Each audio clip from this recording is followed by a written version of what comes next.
Hi everyone, this is channel Reddit Confessions. A story 20 years in the making edit. A lot of people seem to think the story is fake, but it's not. I wish it was so I wouldn't have to feel so guilty. I swear on my son's life and all 5 of my kids, this is a 100% true story, and this is how it played out. When I was in 19, I met a woman named Ebony. Our love story went as so many young people's stories go. Hard lessons learned and heartbreak. During our time together, we had a lot of fights and arguments.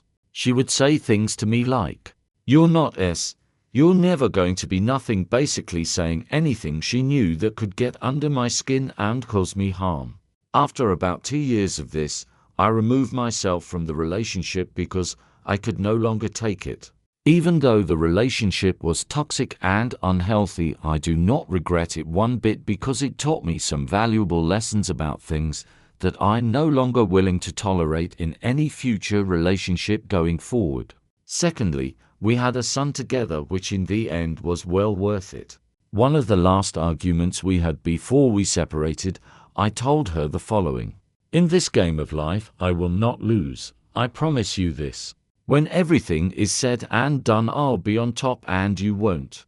I hate losing and I will not lose. I promise you this." I will never forget that conversation because it put a fire in me that day moving forward. When I left Ebony, I took my son with me. Eventually, I found a lovely woman and married her. Shortly after marriage, Ebony contacted me, asking me to take care of her daughter that she had with another man. Her reasoning was she wanted her daughter to at least be with her brother and she had nowhere else to send her child. Luckily for her, my wife is an amazing woman. When I told her the situation, she immediately said, "Yes, we will take her." During this time, we had a total of 4 children, 3 from my wife and my son. My wife's response was, "We may not have a lot, but we have food on the table and a roof over our heads. That child needs us.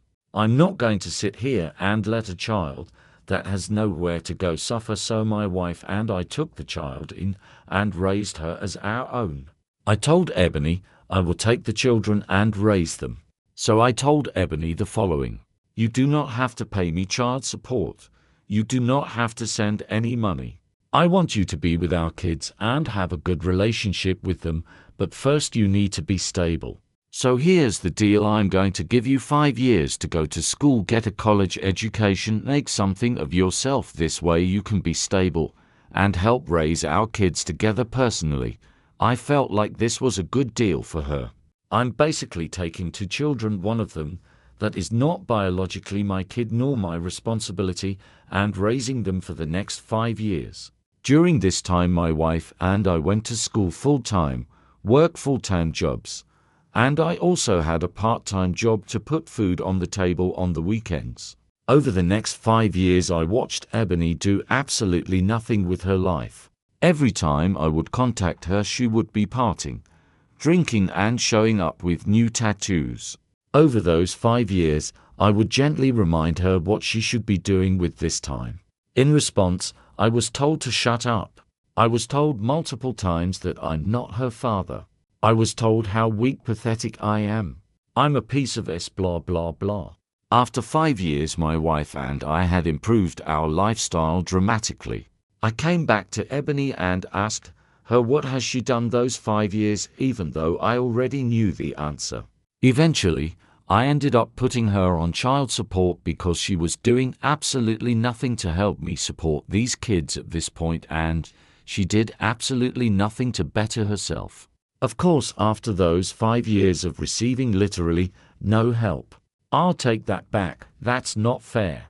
She did send 1 hat and 1 jacket. I placed her own child support, and my lord, she flipped her crap. I was every name in the book. She would yell at me about how I was ruining her life, even though I explained to her that paying $180 a month for 1 kid when I'm raising 2 of your kids is a really good deal. I also explained to her that the kids' lunch for one of the children was $80 alone. None of this seemed to matter. Apparently, I was ruining her life on purpose, and it was so unfair, as she would tell me. By this time I was pretty used to her crap. I would keep my head down and work harder with my wife to improve our life. But I never forgot, not even for 1 second, what I told her all those years ago. I will not lose. I hate losing. During this time my wife and I got better jobs and we started working out, getting in shape and focused on our family. At this point 15 years has passed and we were still raising all 5 of the children with no help from Ebony. During this time she had to come to my state to talk to the judge about why she wasn't paying child support. At this time she has not seen me or the children in years. 5+ or more. When we got out of court I had to literally beg her to come to my house so she could see the children because she was not going to.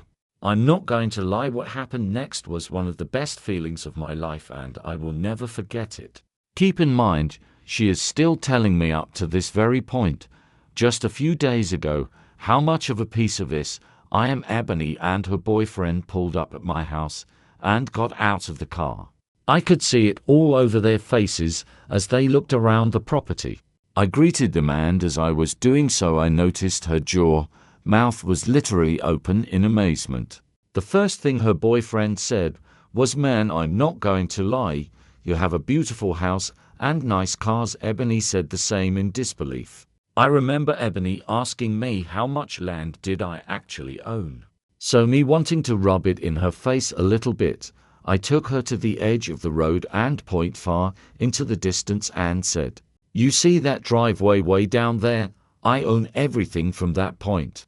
Then I took her to the backyard, which is even more beautiful, and told her how much land I own going back that direction. At this point we have not even made it inside the house.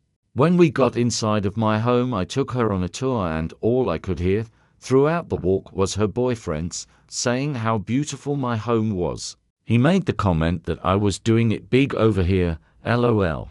During this time Ebony has not seen my wife because she was in her office working and about to get off, but I was waiting for that moment. Because my wife had lost a lot of weight, started working out, and got a tummy tuck and looks really good, and I knew that would get to her. And it did get to her because she brought it up the following week about how cute I must think my little bitch ass wife is, her word not mine. My wife found it hilarious. As I was taking them around the house, I took them downstairs to my man cave and was showing her boyfriend all my cool little toys. My multiple gaming monitors and the PS5 had just came out 2 weeks prior and I had one, and my collection of guns I have. The more praise and props her boyfriend gave me, the angrier she got. I could see it on her face. Her boyfriend is actually a really nice guy. I've been knowing him for years at that point. He was willing to give us props because he knows where my wife and I started. He knows my wife and I didn't have anything in the beginning.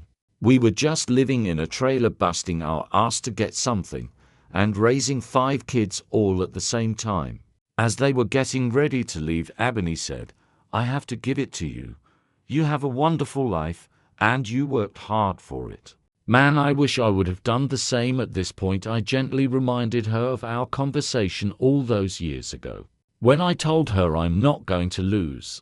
Ebony looked me in the face and said, "You said you weren't going to lose and you were right." I explained to Ebony at that time that I didn't hate her.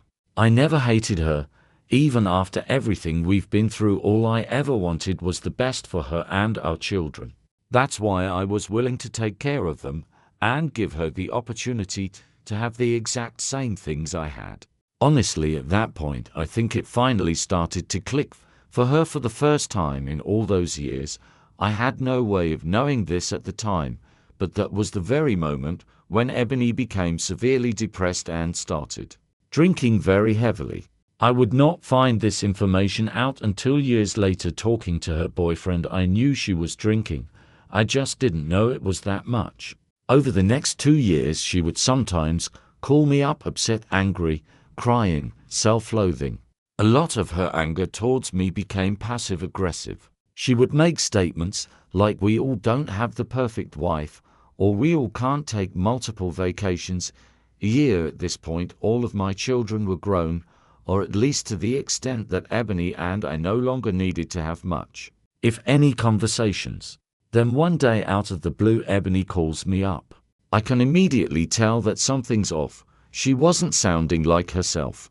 Ebony began to tell me that she is in the hospital and her liver is shutting down, and the doctors told her that if she has one more drink she die. Keep in mind, I did not know she was drinking that much. As Ebony sat on the phone with me, all the hate, all the anger was gone. For the first time in almost 20 years, we had an emotional conversation that wasn't built off of anger. She cried on the phone with me. She told me how sorry she was for everything. We apologized to each other, and she begged me to take care of the children. She made me promise that I would always take care of them.